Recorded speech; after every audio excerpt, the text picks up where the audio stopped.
found one of the most fascinating things about your book was describing how, hip hop is like the street poetry of the United States. But you said over there, Dr. Dre and Snoop Dogg and 50 Cent, these people were starved for that. I just wonder, what's the emotional connection to that? Was it just the beats? Was it the actual poetry of it? I just thought it's so interesting that those people wanted that music as much as Americans did. I think it's one of the most interesting things I've learned as a record, executive, or just living abroad. Frankly, is the power of hip hop. It's incredible. It's internationally. I mean, we know what it's done in America since the Bronx and in the '70s, and the power of hip hop in America, but the power of hip hop to travel across borders is just fantastic. And I was a firsthand witness to this. I knew that Russians, when I started the job at Universal, I knew Russians were hungry for American music in particular.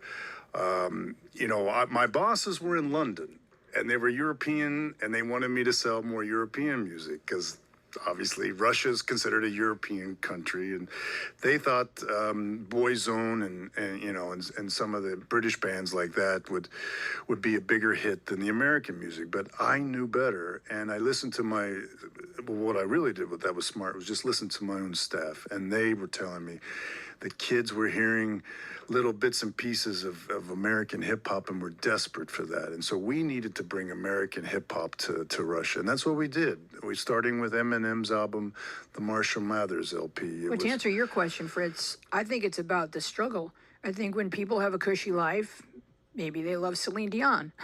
But I love Celine Dion and hip hop. But what I'm saying is I just think that the struggle, they resonate with that. Life is every day eking it out is just difficult for people in Russia. It's against the man kind of a thing. It's very much anti-authority, and it's also authentic. It's the most authentic of all music. You cannot survive. I mean, look at Vanilla Ice. I mean, you cannot survive as a rapper and not be authentic. And the one of the artists I signed to Universal, a Russian artist that I wanted to develop. I wanted to be a CEO like a Clive Davis or David Geffen. I wanted to sign artists and develop them just like those gentlemen did.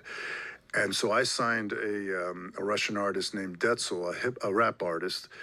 One of the very first. He's considered one of the founding fathers of Russian rap. And I just saw how he was influenced by Tupac and Dr. Dre and Jay-Z. And his success was incredible because he was one of the first, and this is the year 2001, 2002, he's one of the first to start talking negatively about Putin and the Kremlin. You had to as a hip hop artist. You had to talk about what was going wrong in society, right? The cops are always pulling me over and planting drugs on me or whatever. You have to talk about the corruption in society, and the pop stars weren't going to do that. The artists that are friendly to the Kremlin, and that was a lot of the artists, were certainly not going to do that. So it was only the hip hop artists that were going to speak the truth to the kids, and that's what's happening today. So when you mention in your book that Detsl dies of a heart attack in his 40s, I think the reader goes, huh. Exactly. It's still under suspicion. Yeah. And he was ahead of his time. I mean, way ahead of his time. He was doing this a decade before the invasion of Crimea. He was calling out the corruption in the Kremlin way back then. And so that, Fritz, is why I think hip-hop works in Russia, because of the anti-authority and the authenticity. It just is so pure, and that brings people together.